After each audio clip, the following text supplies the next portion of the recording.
우리가 인생을 살아가는 데 있어서 하지 말아야 할 것이 바로 낙심입니다. 왜냐하면 이 낙심을 하게 되면 우리 몸과 마음에 아주 큰 충격이 오게 됩니다.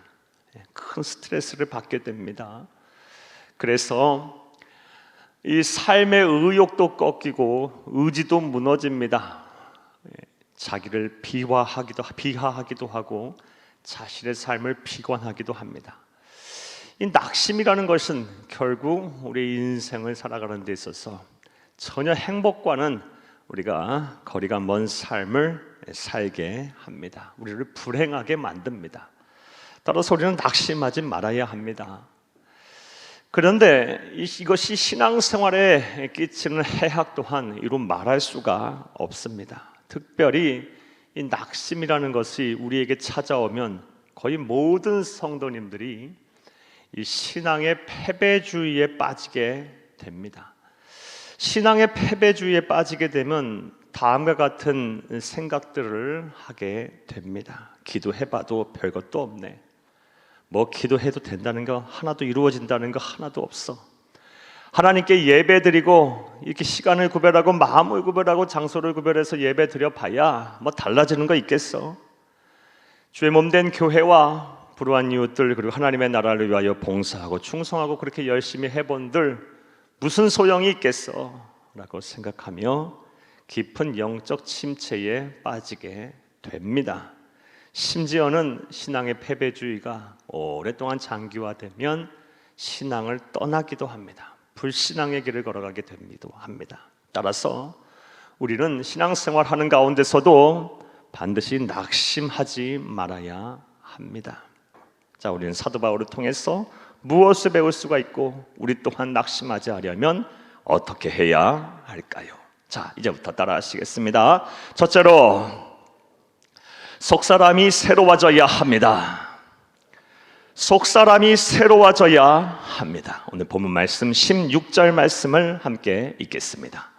그러므로 우리가 낙심하지 아니하노니 우리의 겉사람은 낡아지나 우리의 속사람은 날로 새로워지도다. 아멘. 사랑하는 여러분, 사도 바울은 고린도 교회 성도들을 향해서 낙심하지 아니하려면 겉사람은 낡아져도 속사람이 새로워지면 된다라는 것입니다. 즉 겉사람인 우리의 몸과 우리의 살과 뼈와 장기들은 세월이 흐르면 낡아져도 병도 들고 또 나약해져도 괜찮지만 그렇다 할지라도 우리의 속사람, 우리의 생각과 우리의 감정과 우리의 의지가 존재하는 진짜 우리의 영혼인 속사람이 새로워지면 어떠한 상황 속에서도 우리가 낙심하지 않게 된다는 것입니다. 할렐루야!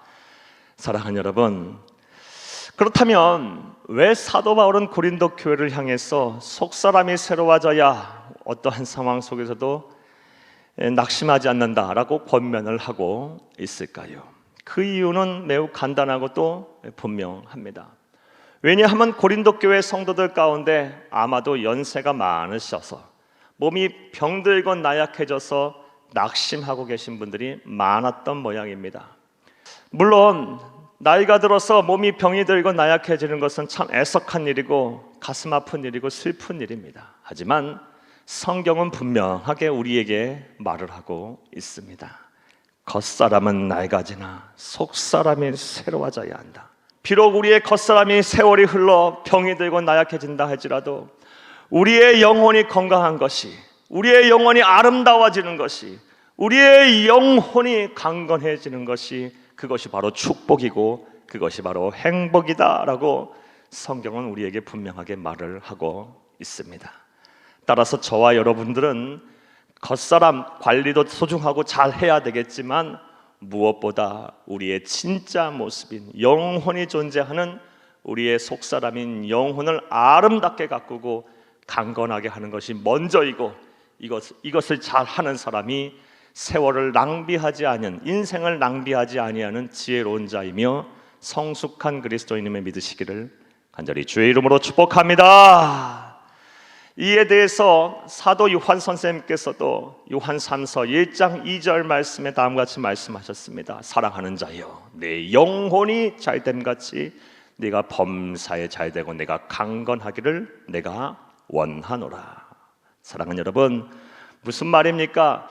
영혼, 속사람이 잘 되는 것이 제일 먼저고, 그렇게 되면 범사가 잘 되고 우리의 겉사람, 우리의 모든 삶 동안 형통하고 강건하게 된다라는 것입니다. 그러므로 저와 여러분은 세월 속에서도 우리의 겉사람이 낡아지는 것을 인하여 낙심하지 아니하려면 우리의 속사람이 새로워져야 할 것입니다. 할렐루야! 자, 그렇다면 또 생각을 해보겠습니다. 우리의 속사람, 우리의 영혼이 건강하고 새로워지려면 우리가 어떻게 해야 할까요?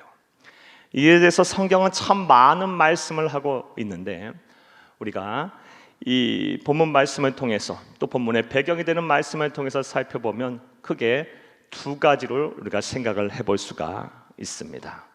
우리의 속사람이 새로워지려면 먼저 욕심을 버려야 합니다. 사랑하는 여러분, 오늘 본 말씀 16절 말씀을 다시 한번 읽겠습니다.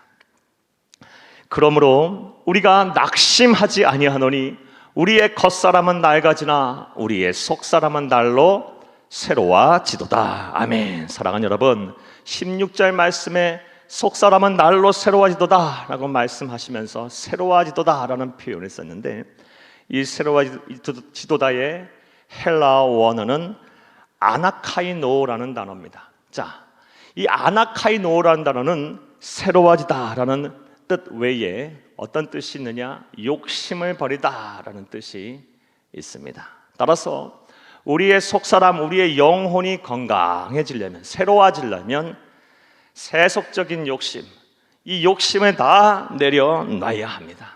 자, 그런데 안타깝게도 많은 분들이 이 욕심을 내려놓지 못해요. 젊어서조차도 손에 잡히지 않았던 욕심, 그 욕심을 연세가 들어서까지 내려놓지 못하고 그것을 붙잡고 계시는 분들, 그래서 늘 영혼이 굶주리고 늘 영혼이 피폐하고 늘 영혼이 메마르신 분들이 얼마나 많은지 모릅니다. 그래, 그 욕심이 자녀의 욕심이 됐든 돈 문제가 됐든 명예욕이 됐든 어떤 것이 됐든 간에 이 욕심 때문에 이 영혼이 새로워지지 못하시는 분들이 얼마나 많은지 모릅니다. 사랑하는 여러분, 일찍이 구약 성경에 이 동방의 의인이라고 했던 이 욥이 다음과 같은 말을 했어요. 욥기서 41장 9절 말씀에 보면 이 잡으려는 소망은 헛것이라, 그것을 바라보기만 하여도 기가 꺾이느니라 라고 표현을 했어요.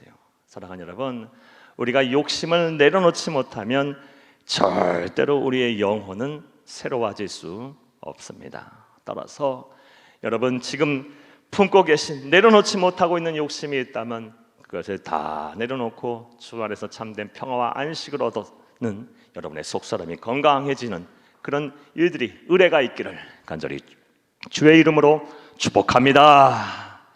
먼저는 욕심을 내려놓아야 합니다. 또 우리가 어떻게 하면 우리의 속사람이 새로워질 수가 있을까요? 무엇보다도 성경은 우리의 속사람이 새로워지려면 예수 그리스도의 영인 성령님을 우리의 심령에 잘 모셔야 된다라고 성경은 말을 하고 있습니다. 사랑하는 여러분, 오늘 본 말씀의 앞절이 되는 고린도후서 4장 7절 말씀을 함께 읽겠습니다. 우리가 이 보배를 질그릇에 가졌으니 이는 심히 큰 능력은 하나님께 있고 우리에게 있지 아니함을 알게 하려 함이라. 아멘. 우리가 이 보배를 질그릇에 가졌다라고 성경은 말을 하고 있습니다.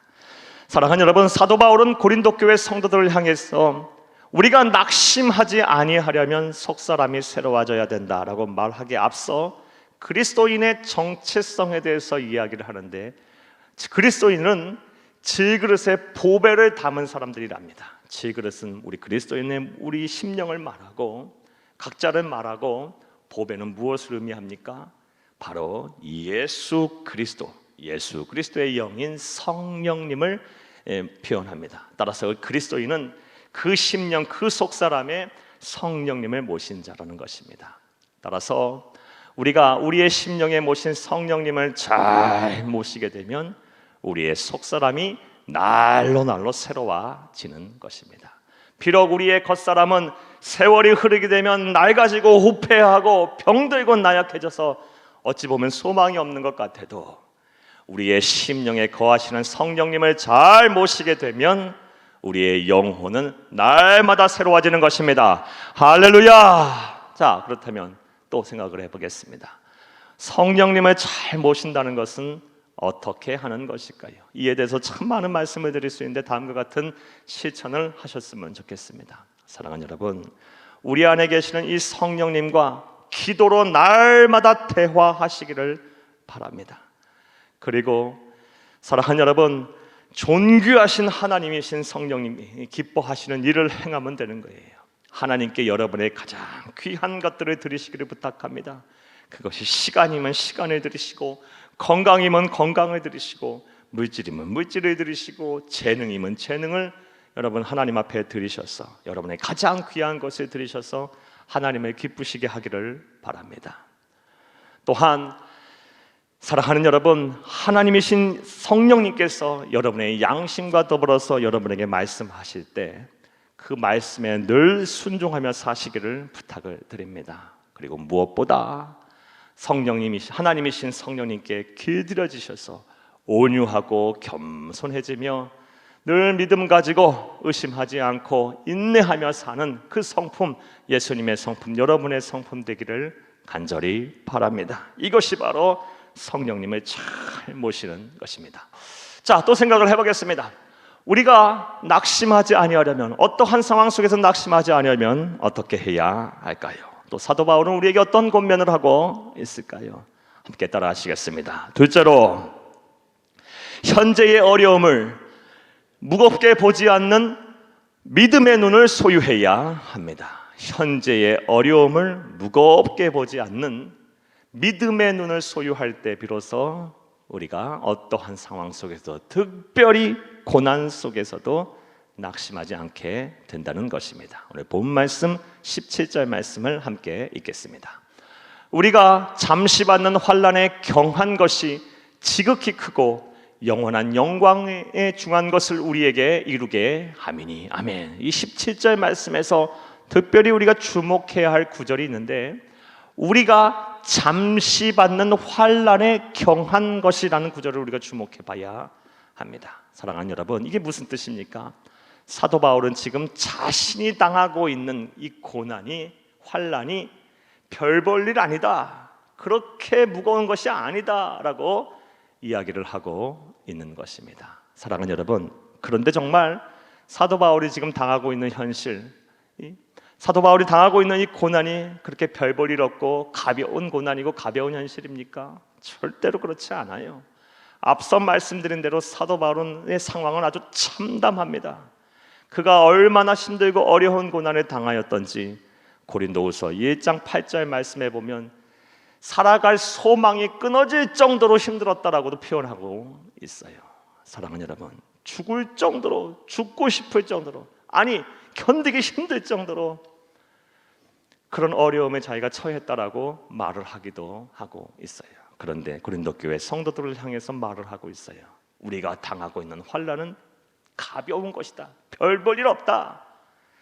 사랑하는 여러분, 어떻게 이렇게 사도 바울은 고난 앞에서 그의 인식과 태도가 우리와는 전혀 다른 모습을 보이고 있을까요? 남들은 다 죽을 정도로 힘들다라고 이야기할 때 사도 바울은 별일 아니다, 큰 문제가 아니다, 그렇게 무겁고 어려운 일이 아니다 라고 고백을 하고 있는 것입니다. 사랑하는 여러분, 어떻게 사도 바울이 이렇게 고난 앞에서 그의 인식과 태도는 우리와 너무 다를까요?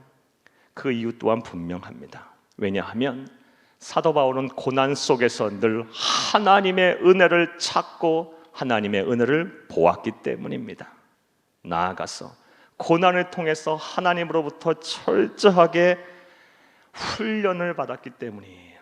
그래서 믿음의 눈이 생겼기에 그는 고난을 가볍게 볼 수 있었던 것입니다. 이것은 사도 바울이 로마 교회를 향해서 보낸 편지인 로마서 5장 3절에서 4절 말씀을 통해서도 잘 알 수가 있습니다. 로마서 5장 3절에서 4절 말씀을 함께 읽겠습니다.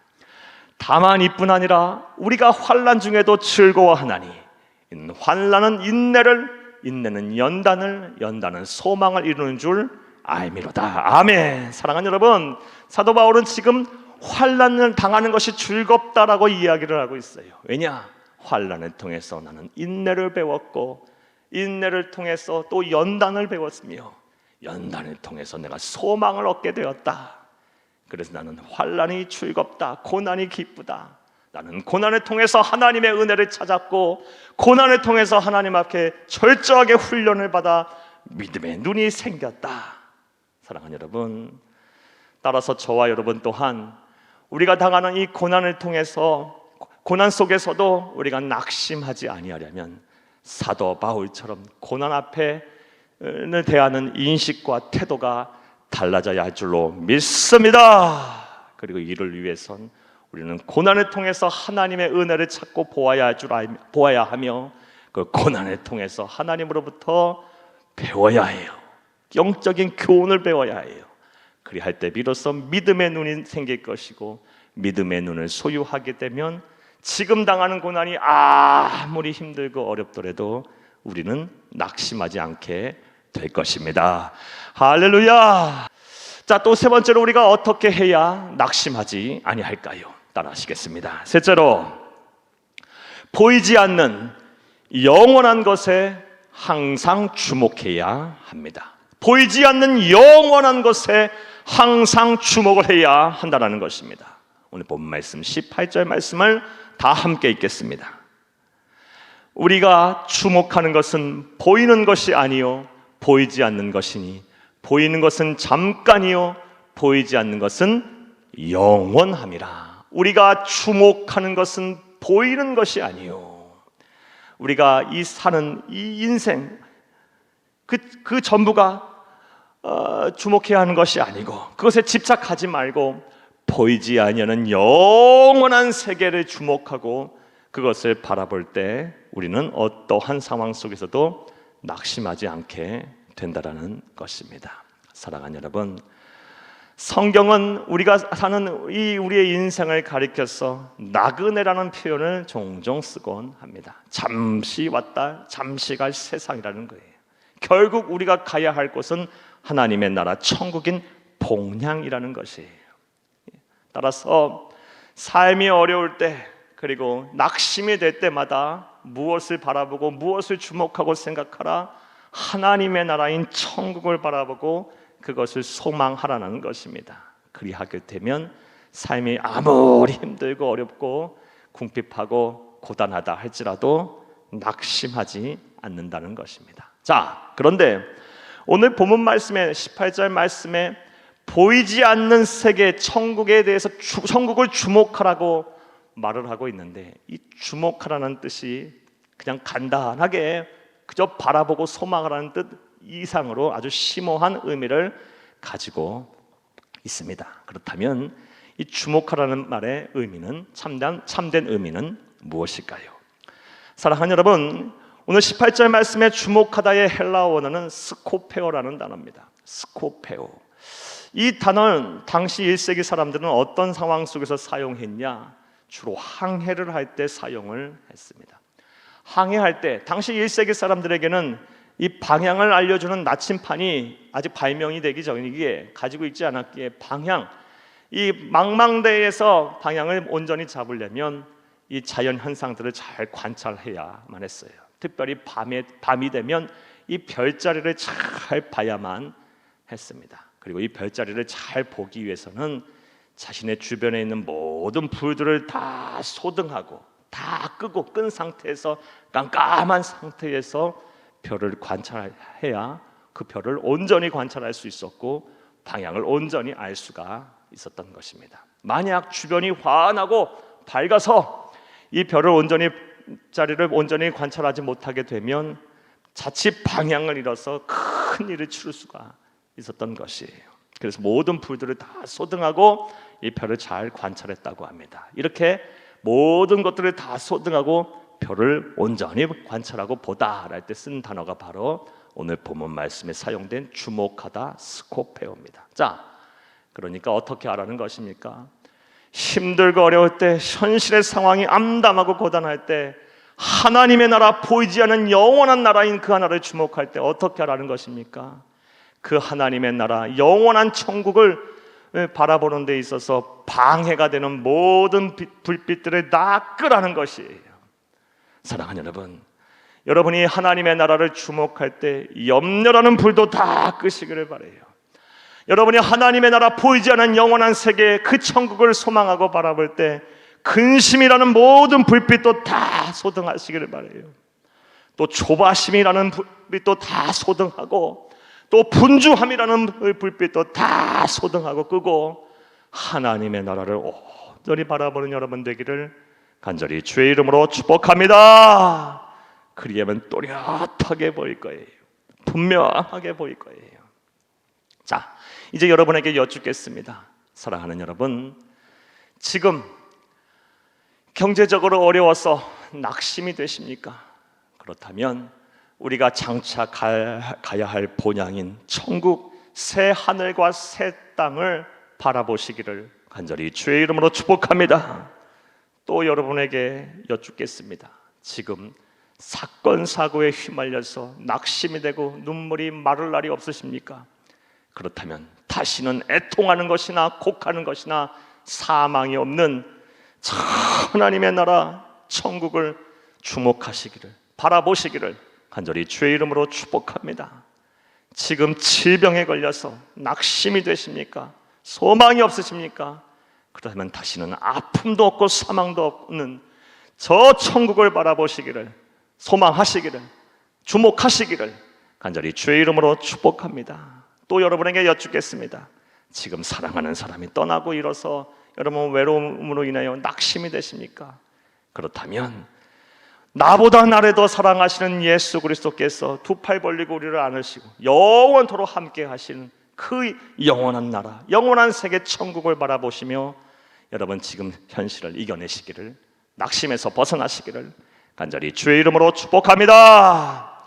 자, 이제 말씀 맺겠습니다. 사랑하는 여러분, 오늘은 우리가 낙심하지 아니하려면 어떻게 해야 하는지에 대한 말씀을 여러분에게 드렸습니다. 먼저 흐르는 세월 속에 겉사람인 육신이 나약함으로 인하여 낙심이 된다면 어떻게 해야 합니까? 속사람을 새롭게 여러분 가꾸어 나가시기를 간절히 주의 이름으로 축복합니다.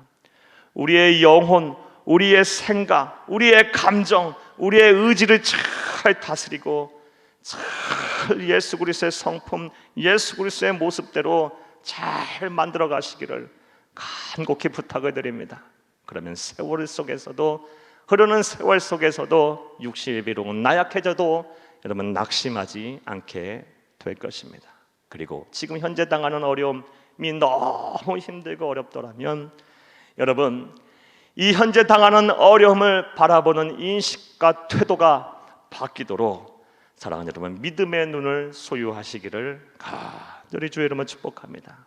지금 당하는 어려운 상황 속에서도 하나님의 은혜를 찾고 바라보며 하나님으로부터 고난 속에서 철저하게 훈련을 받으시기를 간절히 부탁합니다. 그러하면 지금 당하는 고난 또한 우리에게 유익일 것입니다.